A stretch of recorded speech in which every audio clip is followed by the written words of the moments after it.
Most drivers think they know how to take care of their car.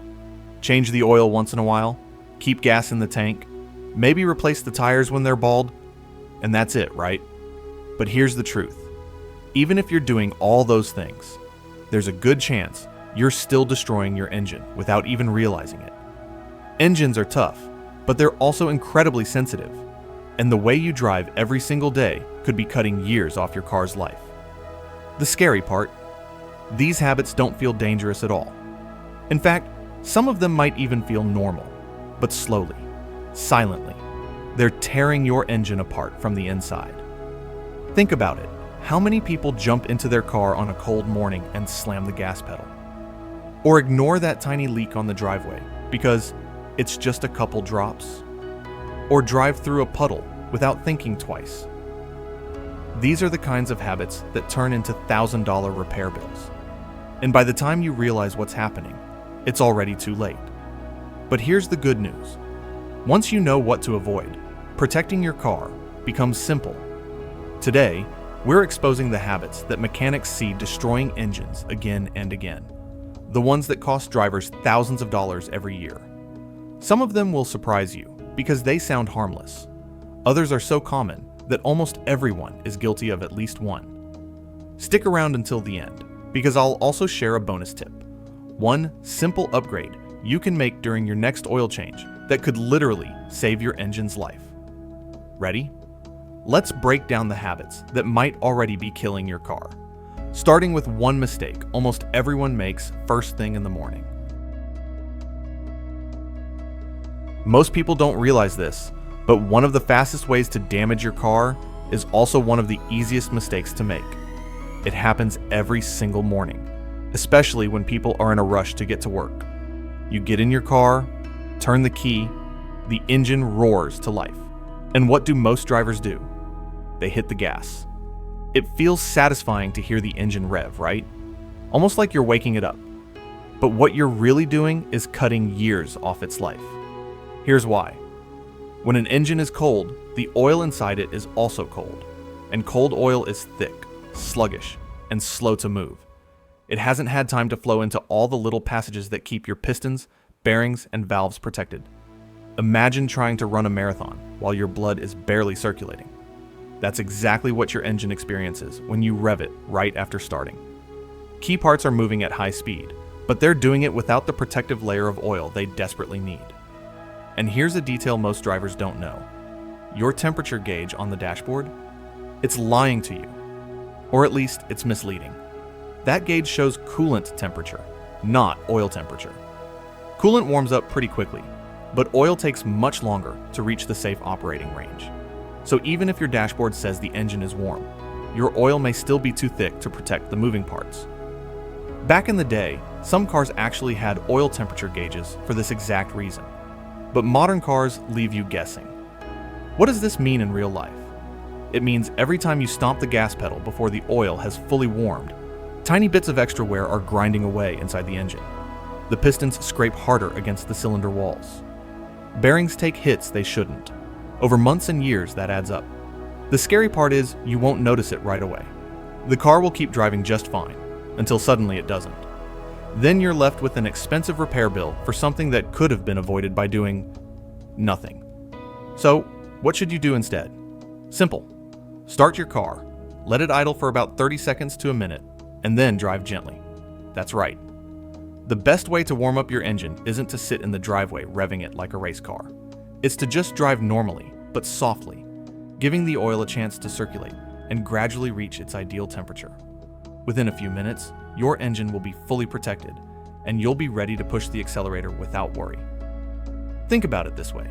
Would you sprint out of bed in the morning without stretching or even opening your eyes fully? Of course not.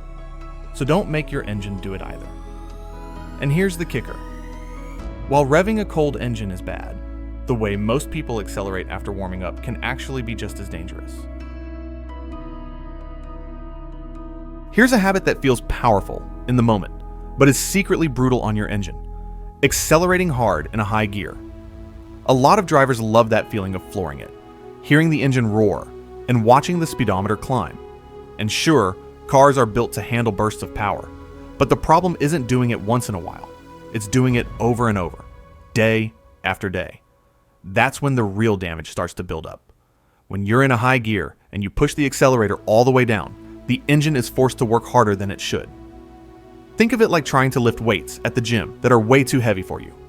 You might manage to push them up a few times, but your joints are going to feel it afterward. For your car, the joints are things like crankshaft bearings and connecting rods. And those parts are under enormous stress when you keep asking the engine to deliver maximum power in high gear. Modern cars do have electronic governors that keep you from redlining and blowing everything apart. But here's the catch. Just because the computer saves your engine from a catastrophic failure in that moment doesn't mean it's protecting you from the slow wear that comes with constant abuse. Every time you slam the gas in high gear, you're adding microscopic amounts of stress that pile up over time. It doesn't happen overnight, but eventually you'll notice things like knocking sounds, vibration, or reduced performance. And by the time those signs show up, a lot of the damage is already permanent. Here's another thing to keep in mind. High RPM driving burns more fuel. That means you're not just shortening your engine's life, you're also emptying your wallet faster at the gas pump. If you've ever wondered why your fuel economy is way worse than what the manufacturer advertised, this could be one of the reasons. So, what's the smarter approach? Use the power when you really need it, but don't live with your foot glued to the floor. Instead of flooring it in high gear, downshift first. It takes the load off the bearings, spreads out the stress, and keeps the engine within a healthier RPM range. You'll still get the acceleration you want, but without that hidden punishment. In short, save the hard launches for those rare moments when you truly need them. Merging onto a freeway, passing a slow truck, or avoiding danger. If you make it your everyday driving style, you're trading years of engine life for a few seconds of thrill. And speaking of driving styles, there's another one that seems harmless: driving too gently. Believe it or not, keeping your RPMs too low can also damage your engine in ways most drivers never think about. Now, here's something most drivers don't expect. Being too gentle on your car can actually be just as damaging as being too aggressive. Sounds strange, right? But it's true. Constantly driving at very low RPMs, especially when the car is under load, is a silent way to wear out your engine. Mechanics call it lugging. So what exactly does that mean? Imagine this. You're cruising along in a high gear at a slow speed, and you press the gas just enough to keep moving, but not enough to make the engine downshift. It feels like you're saving fuel because the car isn't revving high, but under the hood, the engine is struggling. It's kind of like trying to ride a bicycle up a hill in the hardest gear. Your legs are pushing with all their strength, but you're barely moving. That strain is what your engine feels every time you lug it. Here's why it's bad. When the engine runs at low RPMs, all of its support systems are running slower too. The oil pump, the water pump, and even the cooling fans don't work as efficiently. That means less lubrication, less cooling, and more heat building up in the bearings and other moving parts. Over time, this constant strain can cause premature wear and overheating, even though you never hear or see a warning light on the dashboard. Now don't get me wrong, a little low RPM driving here and there isn't going to kill your car. Stop and go traffic? No problem. Modern engines are designed to handle those situations. But if you're constantly lugging your engine, like pulling a trailer in too high a gear, or always accelerating without letting the car shift properly, you're setting yourself up for long-term damage. The tricky part is that most drivers don't even notice they're doing it. It feels smooth, quiet, and efficient, but the hidden wear is stacking up with every mile. Eventually, it shows up as strange noises, sluggish performance, or in the worst case, an expensive engine rebuild. So, what should you do instead? Pay attention to your RPMs. If the car feels like it's struggling or vibrating at low speeds in a high gear, downshift. Let the engine spin a little faster. It might sound louder, but in reality, it's healthier and often more fuel efficient. Engines are designed to rev. What they hate is being forced to drag themselves along at the bottom of the RPM range under heavy load. And here's the kicker. While lugging your engine does slow, hidden damage, there's another habit that can wreck things instantly if you're not careful. And it happens when you try to slow down too aggressively. Let's talk about the dangers of excessive engine braking. Here's a driving habit that a lot of people swear by. But when it's overdone, it can actually destroy your engine and transmission faster than you realize. I'm talking about excessive engine braking. Now don't get me wrong. Using your engine to help slow down can be useful in certain situations, like driving down a steep mountain road where riding the brakes could overheat them. In those moments, engine braking is smart. But here's the problem. When drivers start using engine braking all the time, as if the transmission is cheaper to replace than brake pads, that's when things go very wrong. Here's why. When you downshift into a lower gear to slow the car, the engine suddenly has to spin much faster to match your current road speed. If you shift too aggressively, say, dropping into second gear while you're still moving fast, you risk over-revving the engine. That means the pistons are flying up and down faster than they're designed to, and the valves can't keep up. In extreme cases, this can cause something called valve float, where the valves don't close properly, or worse, the pistons can actually slam into them. That kind of impact is catastrophic. We're talking bent valves, broken pistons, and an engine rebuild that can cost more than the car is worth. And it's not just the engine that suffers. Constant downshifting puts enormous stress on your transmission's synchronizers, the parts that help gears mesh smoothly.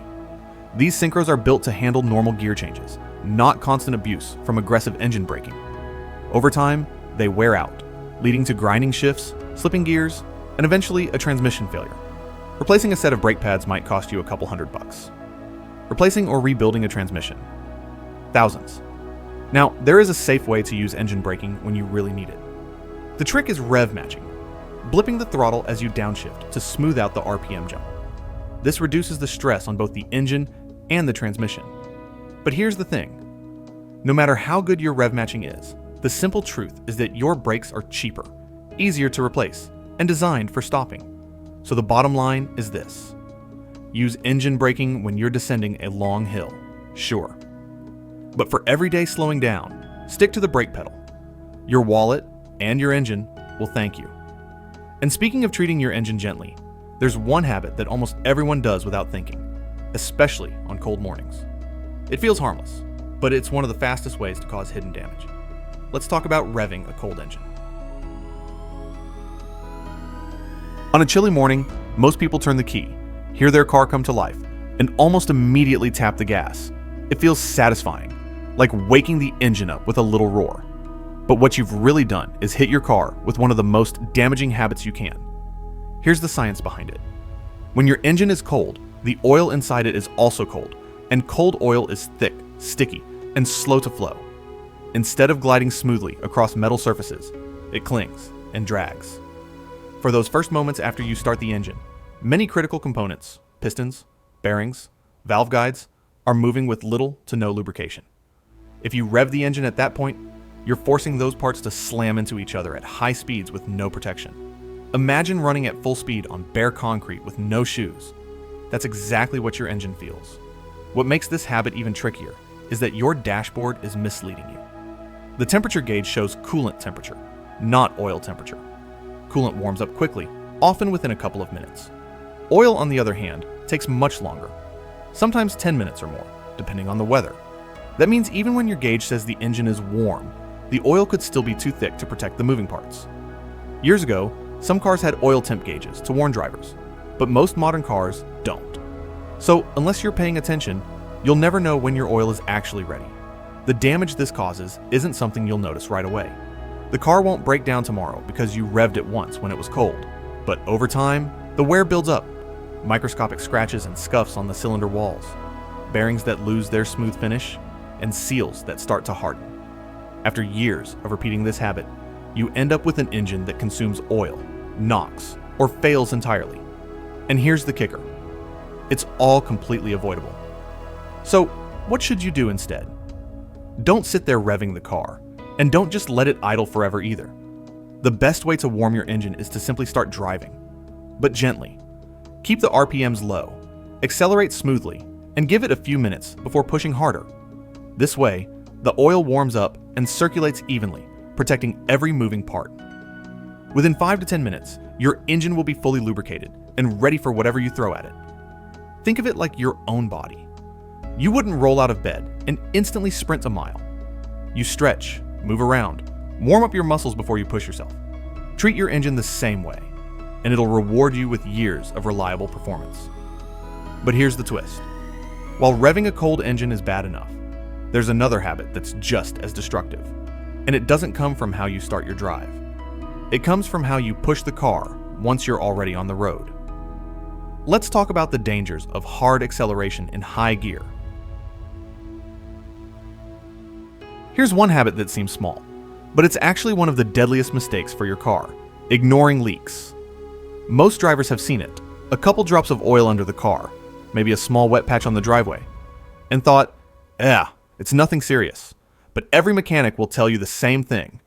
A harmless little leak is how some of the worst repair bills start. Let's break it down. Every type of fluid in your car has a critical role, and losing even a little bit of it can spiral into disaster. Take oil, for example.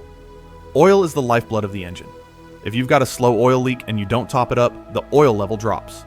And when the level gets too low, key parts aren't lubricated. That leads to overheating, grinding, and eventually, complete engine seizure.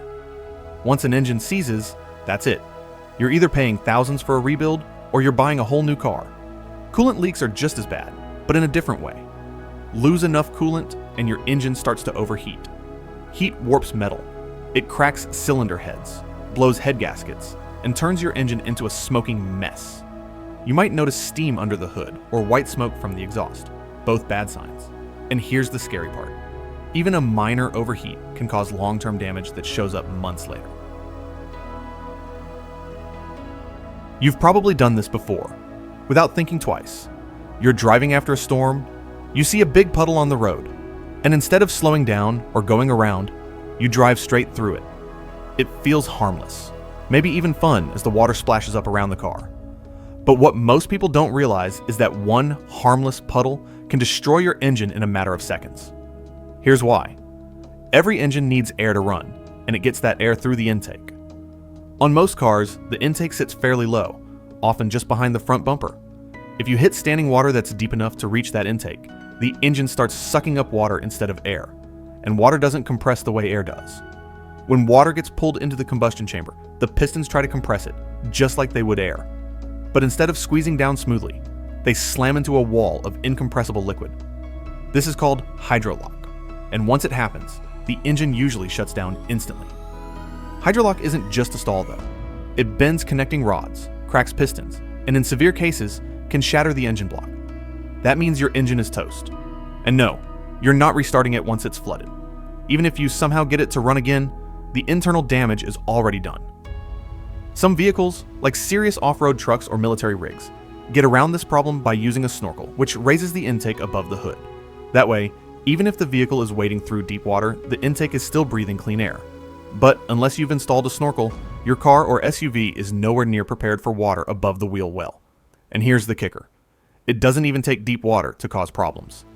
Just a few inches splashing up at the right angle can soak sensitive electronics, foul the air filter, or sneak enough water into the intake to cause major damage. A 5-second thrill of plowing through a puddle could cost you thousands of dollars in repairs. So what should you do?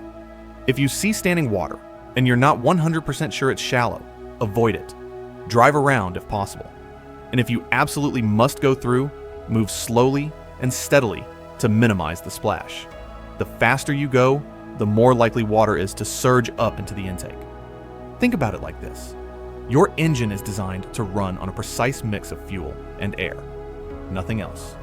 The second you let water in, you're asking it to do something it was never built to survive. And even if you avoid puddles, there's another mistake that wrecks more engines than almost anything else.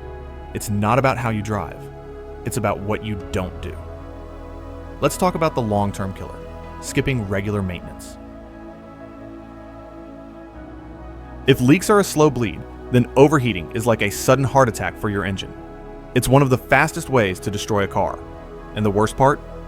A lot of drivers see the warning signs and keep going anyway. Heat is the #1 enemy of an engine. Every single component, the cylinder heads, pistons, gaskets, and seals, is designed to work within a specific temperature range. Once you cross that line, things start to warp, crack, and fail. The metal literally expands and twists under the heat. Push it too far, and the engine isn't just damaged, it's ruined. Here's how it usually happens.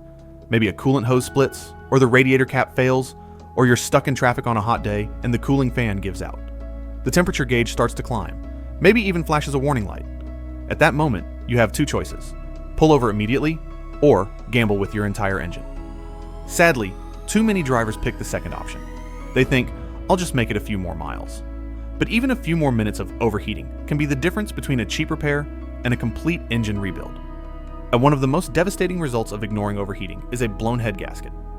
This happens when the extreme heat causes the gasket, the seal between your engine block and cylinder head, to fail. When that seal breaks, coolant and oil mix together. You might see thick white smoke pouring out of the exhaust, or a milky sludge under the oil cap. At that point, the engine is basically drowning in its own fluids, and fixing it is brutally expensive. Severe overheating can also cause the pistons to expand so much they seize inside the cylinder walls. Once that happens, the engine locks up completely. You're not just looking at a repair. You're looking at replacing the entire engine. The scariest part? Overheating can escalate incredibly fast. 1 minute, your engine seems fine. The next, steam is spewing from under the hood. The car loses power, and you're stranded on the side of the road. That's why ignoring overheating is so dangerous. It doesn't give you much warning before disaster strikes. So here's the rule. The moment you see your temperature gauge spike or notice steam, pull over immediately. Don't try to nurse it home. Don't think you can just make it to the next gas station. Shut the car off, let it cool, and call for a tow if you need to. It might feel inconvenient in the moment, but it could save you thousands and save your car's life. And while heat is a killer, sometimes it isn't fire that destroys an engine. It's water. Because the next mistake people make is driving straight through standing water, and that can shut your engine down in an instant. Here's the habit that might seem boring compared to overheating or hydrolock, but in reality, it's the silent killer of more engines than anything else: skipping maintenance. It's not dramatic. It's not exciting. And maybe that's why so many people push it off. But every time you delay that oil change, every time you ignore that service light, you're slowly strangling your engine. Let's start with oil changes. Oil doesn't last forever. Over time, it breaks down, gets contaminated, and turns into sludge. Sludge is thick, sticky, and useless at protecting your engine. Instead of gliding over metal parts, it clogs passages and starves critical areas of lubrication. And once sludge builds up, it's incredibly hard to clean out. Engines with sludge issues often end up with seized pistons, failed bearings, or catastrophic oil starvation. All because someone thought they could stretch their oil a few thousand extra miles. But oil isn't the only thing. Transmission fluid also breaks down over time. It loses its ability to keep the transmission cool and lubricated. That's when you start getting rough shifts, slipping gears, or even complete transmission failure. Skipping a $150 fluid service can easily lead to a $3,000 repair. Coolant? Same story. It's designed not just to prevent overheating, but also to protect your engine and radiator from corrosion. Old coolant loses those protective chemicals, and before long, rust starts eating away at your system. You might not notice until your radiator fails or your water pump seizes. And by then, you're back to facing thousands in repairs. And here's the kicker. Maintenance isn't just about preventing failure. It's about catching problems early. A mechanic might notice a small leak, a worn belt, or a cracked hose during a routine service. Fix it then, and it costs you almost nothing. Ignore it, and that small issue could snowball into a full-blown engine replacement. Think of maintenance as the cheapest form of insurance you'll ever buy. It's a couple $100 a year to protect something that costs thousands to replace. And yet, so many people gamble with it and lose big. So if there's one takeaway here, it's this: never skip the basics. Your car doesn't need pampering. It just needs consistency. Change the oil, flush the fluids, replace filters, and keep up with the schedule. Do that, and your engine could last for decades. Ignore it, and you'll be on a first-name basis with your mechanic. And not in a good way. But here's the good news. While regular maintenance is essential, there's one extra step you can take that gives your engine an even better shot at a long, healthy life. It's simple, it's cheap, and most drivers don't even know it exists. Let's talk about the bonus tip: oil additives. Here's something that almost nobody talks about, but it could make the difference between an engine that barely survives and one that lasts for hundreds of thousands of miles. It's a simple trick that most mechanics won't even mention: using an oil additive. Now, before you roll your eyes, hear me out. Oil additives aren't some miracle potion that magically fixes everything, but when used correctly, they give your engine's oil an upgrade, kind of like adding supplements to your diet. They don't replace oil, but they enhance it, making it stronger and more effective under extreme conditions. Here's how they work. Regular engine oil does a good job of lubricating and cooling your engine under normal circumstances. But once you start pushing the car harder, hot summers, cold winters, heavy traffic, or long highway trips, that oil is under serious stress. Over time, it breaks down and loses its protective qualities. Additives give it backup. They can improve viscosity, reduce friction, and protect against heat better than oil alone. Some additives are designed to fight sludge buildup by keeping contaminants suspended in the oil, so they don't stick to your engine. Others coat metal surfaces with a thin protective layer, reducing the microscopic wear that slowly grinds your engine down over the years. And some even help seal tiny leaks in old gaskets, buying you time before a costly repair. The best part? Using one couldn't be easier. You don't need a mechanic, special tools, or hours of labor. All you do is pour it into your engine during your next oil change. That's it. A couple extra bucks and maybe 30 seconds of effort, and your oil now has supercharged protection. Now, will an oil additive magically revive an engine that's already on its last legs? Number. But if your car is in good condition and you want it to stay that way, this is one of the simplest upgrades you can make. It's like giving your engine armor for the daily battles it fights against heat, friction, and wear. And when you think about the cost, it's almost silly not to try it. For less than the price of a tank of gas, you could add years of life to an engine worth thousands. So the next time you're at the shop getting an oil change, ask about additives, or pick one up yourself. It might just be the cheapest insurance policy your car will ever have.